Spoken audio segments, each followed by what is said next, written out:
जी, lecture आगे बढ़ाते हैं।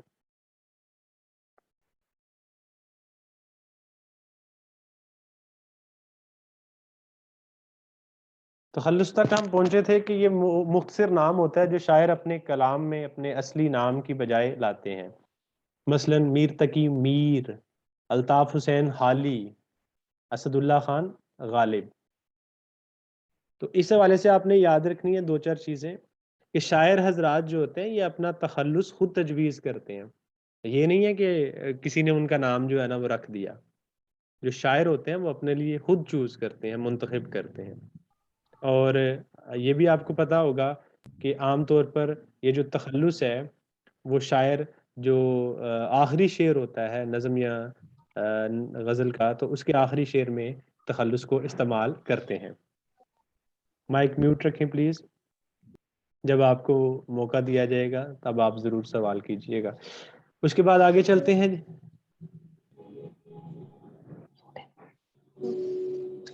गुजारिश है कि मुझे क्लास को अच्छे तरीके से चला लेने दें और माइक म्यूट ही रखें।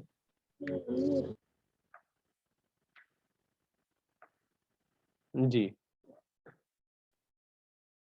उसके बाद है जी उर्फ, जिसको निक नेम कहते हैं। तो निक नेम क्या होता है जी? ये हमें बताएंगे फौजिया सिद्दीक, आप बताएं निक नेम क्या होता है? सर जो फैमिली में खानदान में जो बच्चे का या किसी का प्यार से जो नाम रख देते हैं हम्म। उसको निकनेम कहते हैं। जैसे अगर किसी बच्चे का नाम अली है तो हम्म। उसको गुड्डू या कोई इस तरह नाम अगर बुला लें तो वो उसका निकनेम होगा। ठीक है। वो खास नाम जो प्यार, मोहब्बत, नफरत या हकारत की वजह से, चार चीजें हैं, आपने दो बयान की हैं। वो खास नाम जो प्यार, मोहब्बत, नफरत या हकारत की वजह से किसी शख्सियत के असली नाम की बजाय मशहूर हो जाए, उसे उर्फ कहते हैं। ठीक है जी। मसलन मैंने लिखा हुआ है इंजी, ये इंजमामुल हक पाकिस्तान के क्रिकेटर थे, उनका निकनेम जो है ना ये मशहूर था। इसी तरह मैंने लिखा है जी मानी, सलमान को जो लोग होते हैं अक्सर, या उस्मान, इस तरह से मान जिनमें आता है, तो वो उनका निकनेम होता है मानी। इसी तरह गुड़िया, गुड़िया भी एक निकनेम है। मसलन मैं अपनी बेटी को बेबी कहता हूँ। वो 3 साल की हो गई है लेकिन मैं उसे अभी भी बेबी कहता हूँ। तो ये निकनेम होते हैं। होता ये है कि माँ बाप या घर वाले प्यार की वजह से बेटे को प्यार से कहते हैं मेरा पप्पू, मेरा बबलू। बेटी हो उसे कहते हैं जी मेरी रानी, मेरी गुड़िया। जब ये मशहूर होते हैं ना, मसलन मैं अपनी बेटी है उसे बेबी कहता हूँ, जब मैं बाहर भी बेबी कहूँगा, दूसरे कई रिलेटिव्स जो आते हैं वो भी अब उसे बेबी कहते हैं। अगर ये तसलसल जारी रहेगा तो वो बेबी ही बनती जाएगी और वो मुआशरे में बेबी के तौर पर मशहूर हो जाएगी। तो इस तरह से ये नाम जो है वो मशहूर होते चले जाते हैं, उर्फ, निकनेम।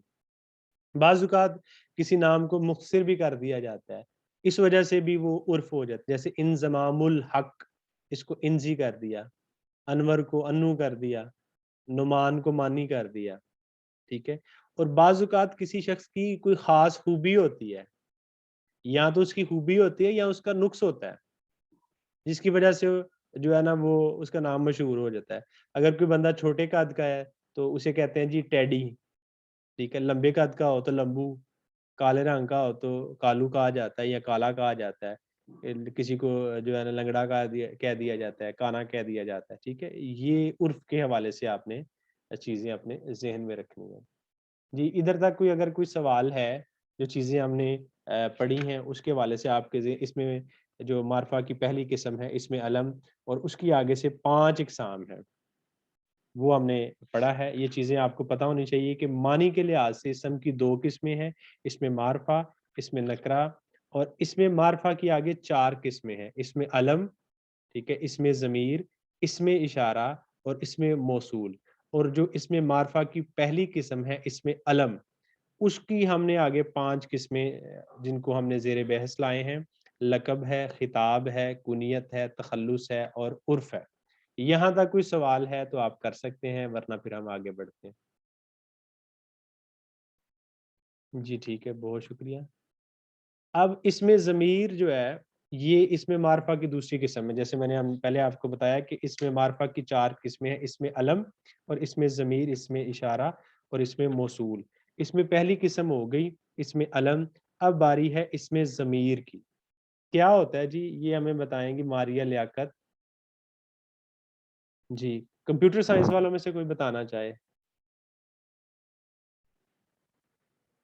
कंप्यूटर साइंस वालों में से कोई बताना चाहे कि इसमें ज़मीर क्या होता है? जी सर, मैं बता दूं अब। जी, जी, ज़रूर।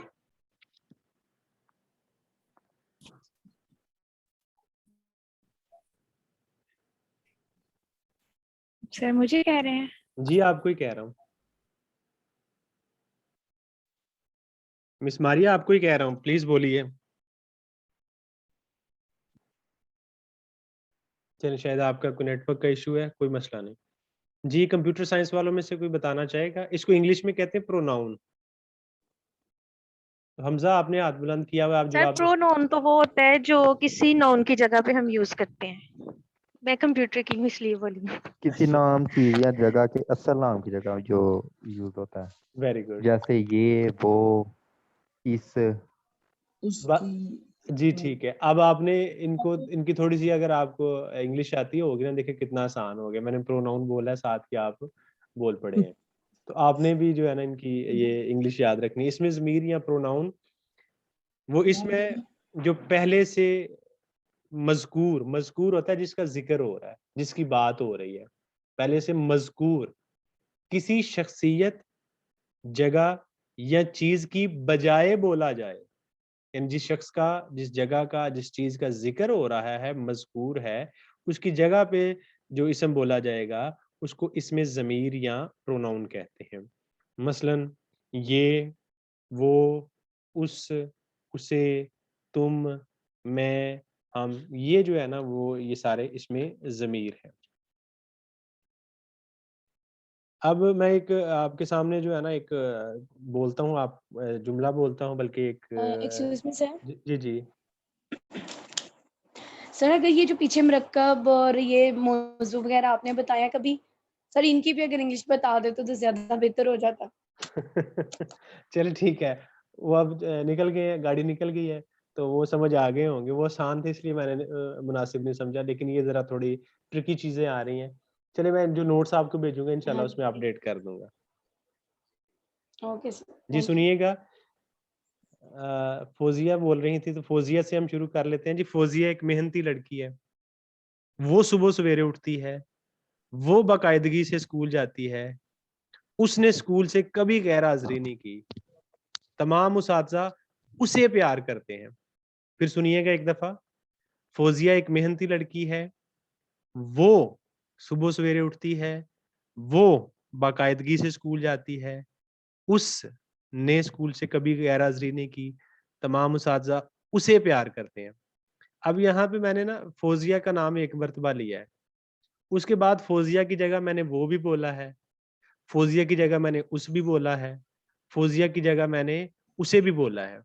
ये जो फ़ौज़िया की जगह इस्तेमाल अल्फ़ाज़ इस्तेमाल किए हैं ना, की बजाय, ये जो ऊपर तारीफ़ आपको नज़र आ रही है, इसमें देखें, की बजाय बोला जाए।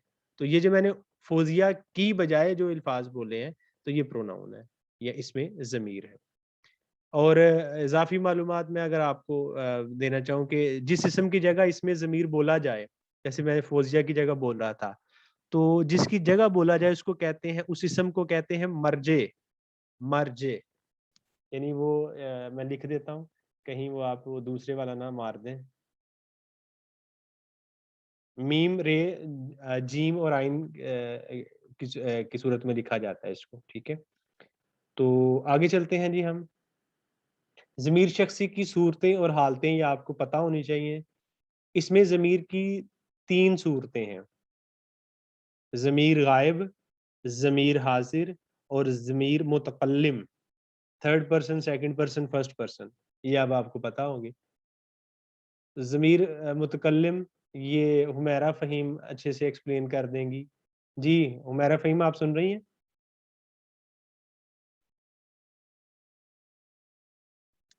अच्छा नहीं वो सुन रही। मिज़मा थी हमारे साथ, वो भी इंग्लिश की हैं। मिज़मा आप सुन रही हैं? जी जी बिल्कुल। जी बताइएगा कि ये फर्स्ट पर्सन क्या होता है? एक्सप्लेन करना सर। जी जी फर्स्ट फर्स्ट पर्सन क्या होता पर्सन जैसे मैं, जैसे जैसे ये स्लाइड पे आ रहा है ना, जैसे हम अपनी बात जब कर रहे हो ना कि मैं जाता हूँ, है? मैं खाता हूँ, हम जाते हैं, हम खाते हैं, तो फिर ये फर्स्ट पर्सन होंगे। जब हम किसी और की बात करते हैं ना, लाइक तुम ये काम करते नहीं हो, उसकी तरफ ना जाए, आप फर्स्ट और पर्सन तक ही मतलब कि रहे। जानते हैं, आप और फर्स्ट, थर्ड पर्सन के वो। मेरी बात सुने ना, आप फर्स्ट पर्सन तक ही रहे ना।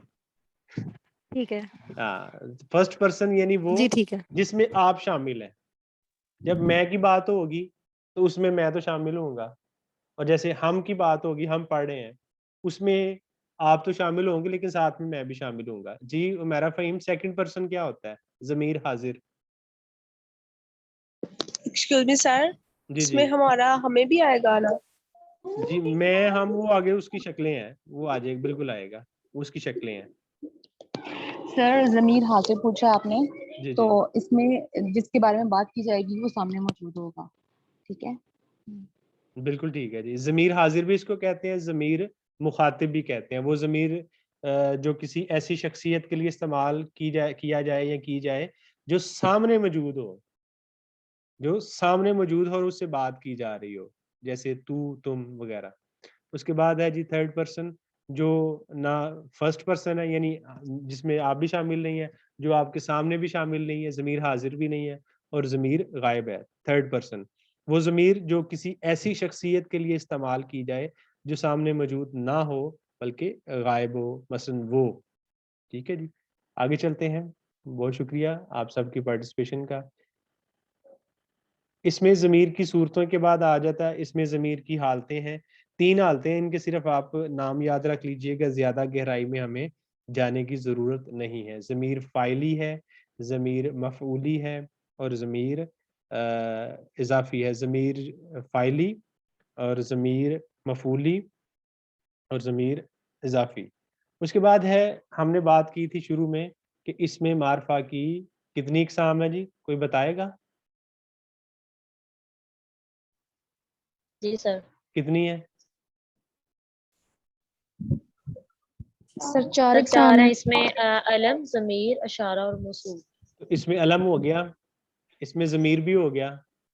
अब जी हम सर, इसमें इशारा भी। अब हम इसमें इशारा की तरफ, इसमें इशारा की तरफ आते हैं।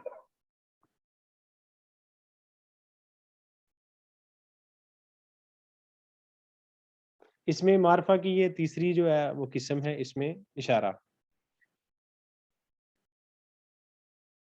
इसमें इशारा वो इसम जो दूर या नज़दीक की किसी जगह, शख्सियत या चीज़ की तरफ इशारा किया जाए, इसको कहते हैं डिमॉन्स्ट्रेटिव प्रोनाउन। वो इसम जो दूर या नज़दीक की किसी जगह, शख्सियत या चीज़ की तरफ इशारा किया जाए। इशारा क्या हो रहा है? ये देखें, उंगली के साथ आप इशारा कर रहे हैं। आप ये महसूस करें कि मैं इशारा कर रहा हूँ, आप भी करें। ये हमारा स्कूल है, ये आपने इशारा किया। दूर की कोई चीज़ है उसके लिए कहेंगे वो मेरा दोस्त है।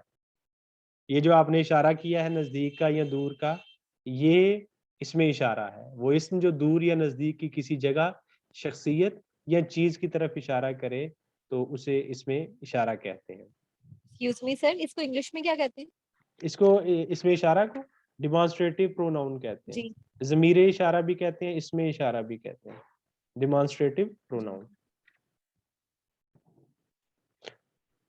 अच्छा, और यहाँ पे मैं आपको ये भी बता दूं कि जिस चीज़ की तरफ इशारा किया जा रहा है ना, जैसे ये हमारा स्कूल है, स्कूल की तरफ इशारा किया जा रहा है, वो मेरा दोस्त है, तो जिसकी तरफ इशारा किया जा रहा है उसको कहते हैं मुशार इलैह। मुशार इलैह। आगे चलते हैं जी। इसमें इशारा की आगे इकसाम है। कितनी इकसाम होंगी अंदाजे से बताएं हैं? कोई एक बंदा बोल दे जो सबसे पहले। कितनी इकसाम होंगी इसमें इशारा की? सर मेरे ख्याल से 3 होंगी। 3 होगी। 4। सर 2 होगी। सर 2 होंगी। सर 2। चलें जी, बस ठीक, बस ठीक, इतना ही जवाब चाहिए था। जवाब जब सही जवाब मिल गया, आगे चलते हैं जी। इसमें इशारा की 2 इकसाम है जी। इसमें दो इशारा करीब और मिस साहिबा मुझे मौका दें प्लीज। इसमें इशारा करीब और इसमें इशारा बाईद। करीब तो आप बाईद, समझते हैं जी सर। जो करीब है, और बाईद दूर को कहते हैं। इसमें इशारा करीब वो इस्म जो किसी करीब की जगह या शख्सियत या चीज की तरफ इशारा करे, उसको इसमें इशारा करीब कहते हैं। मसलन ये पास ही है, इसने मुझे मारा है, इन ने, ठीक है। ये, इस और इन, ये करीब की तरफ इशारा हो रहा है, इसमें इशारा करीब है। उसके बाद है इसमें इशारा बाईद। बाईद दूर को कहते हैं। वो इस्म जो किसी दूर की जगह, शख्सियत या चीज की तरफ इशारा करे, दूर की तरफ इशारा हो रहा है, वो, उसने मुझे जो है ना मारा, उन, यहाँ पे क्या था, यानी करीब के लिए आप सादा लफ्जों में समझ सकते हैं कि उसके नीचे जेर है, इस, इन, ठीक है। दूर के लिए, बाईद के लिए जो है ना वो वैसे भी पता चल जाता है, कोई इतना मुश्किल नहीं है कि जिसमें आप फर्क ना कर पाए, उस, उन वगैरह। तो यहाँ तक कोई अगर कोई कंफ्यूजन है तो आप पूछ सकते हैं। क्लियर सर, आगे चलते हैं। जी बिल्कुल चलते हैं। इसमें मार्फा की हमने 4 इकसाम। फरहान जी आपका सवाल। उमैरा फहीम। सर ये जो इसम ज़मीर और इसम इशारा तो सेम सेम ही लग रहा है, इनमें क्या डिफरेंस है? इसमें ज़मीर और इसमें इशारा में क्या फ़र्क है? जी सर, इन दोनों में क्या डिफरेंस फर्क है? नहीं, उसमें बेसिकली ये है कि आप कह सकते हैं कि लेकिन उसमें भी एक तरह से इशारा तो है। जो इसमें ज़मीर है ना, उसमें भी इशारा तो है। जैसे हम कहते हैं ये, वो, उस, उसे, तुम, में, हम। तो ये मिलते-जुलते ही हैं, इतना कोई ख़ास इनमें फ़र्क नहीं है। लेकिन इसमें ये है कि जो इसमें ज़मीर है उसकी आगे मुख्तलिफ हालतें हैं, उसको हालतों के लिहाज से हम देखते हैं। इसमें इशारा में ये है कि हमने 2 कैटेगरी कर दी हैं, एक करीब की चीज़ें हैं, एक करीब इशारा है और एक बईद है। इसमें ज़मीर की तरफ जाएँ, उसकी एक तरफ 3 सूरतें हैं और 3 ही हालतें हैं। सूरतों में जाएँ तो वो आपके सामने था, ज़मीर गायब है, ज़मीर हाज़िर है, ज़मीर मुतकल्लम है, फर्स्ट पर्सन, सेकंड पर्सन और थर्ड पर्सन। जी, जी। सर इसका ये भी फर्क हो सकता है कि इसम ज़मीर जो है उसका लिंक किसी इंसान से या किसी ना किसी चीज से होता है, जबकि इसम इशारा में हम लिंक के बजाय बात करते हैं। ठीक है, जैसे इसम ज़मीर है तो उसमें हम कहते हैं ना वो इसकी चीज है या उसका बैग है। मैं बताता हूँ, ठीक है, आप मुझे आप मैं आने लगा उस चीज़ की तरफ। ठीक कह रही हैं आप, मिस वजीहा, आप ठीक कह रही हैं। इस्म ज़मीर और इस्म इशारा में जो फ़र्क की आपने बात की ना, वो ये है कि इस्म ज़मीर पहले से मज़कूर, इस्म ज़मीर जो है, इसमें ज़मीर पहले से मज़कूर किसी शख्सियत, जगह या चीज़ के लिए बोला जाता है, जिसका पहले से ज़िक्र हो। मैं ये रिपीट करता हूँ, ये तारीफ ये देखिएगा ज़रा इसमें ज़मीर की। इसमें ज़मीर क्या है? वो इस्म जो पहले से मज़कूर किसी शख्सियत, जगह या चीज़ के लिए बोला जाए। मगर इसमें इशारा वो है जो किसी शख्सियत, जगह या चीज़ की तरफ जिस्म के किसी ज़ाहिरी हिस्से से इशारा करे। फिर मैं रिपीट करता हूँ, इसमें ज़मीर में जिसका जिक्र पहले हो रहा है, उसी शख्सियत, उसी जगह या उसी चीज़ के लिए बोला जाता है। मगर इसमें इशारा जो है, वो किसी शख्सियत, जगह या चीज़ की तरफ जिस्म के किसी ज़ाहिरी हिस्से, वो ज़ाहिरी हिस्सा हाथ से भी हो सकता है, मतलब हाथ आप करें कि ये जो है, वो जो है, तो आँख से भी इशारा हो सकता है। मसलन आप हाथ से ना करें इशारा, आँख से भी इशारा हो सकता है। क्लियर है मिस हुमैरा? जी सर क्लियर है। अच्छा, एक और जी सर चीज़ भी क्लियर है, है। इसमें जो इशारा है ना, इसमें इशारा, इसमें इशारा के बाद मुशार अलैह का होना ज़रूरी है। अब मुशार अलैह क्या था, मैंने आपको बताया था कि जिस जगह, शख्स या चीज़ की तरफ इशारा किया गया हो। की तरफ इशारा किया जाए। जबकि इसमें ज़मीर खुद इस्म की जगह जो है ना वो इस्तेमाल हो रहा है। जैसे मैंने फातिमा की मिसाल दी थी कि फातिमा फौजिया की, ठीक है, तो फौजिया जो है वो खुद इस्म की जगह पे इस्तेमाल हो रही है। तो इसमें इशारा में मुशार अलैह का होना बाद में ज़रूरी है। क्लियर है? आगे बढ़े या मज़ीद इसको डिस्कस कर लें? आगे बढ़ते हैं मेरे ख्याल से।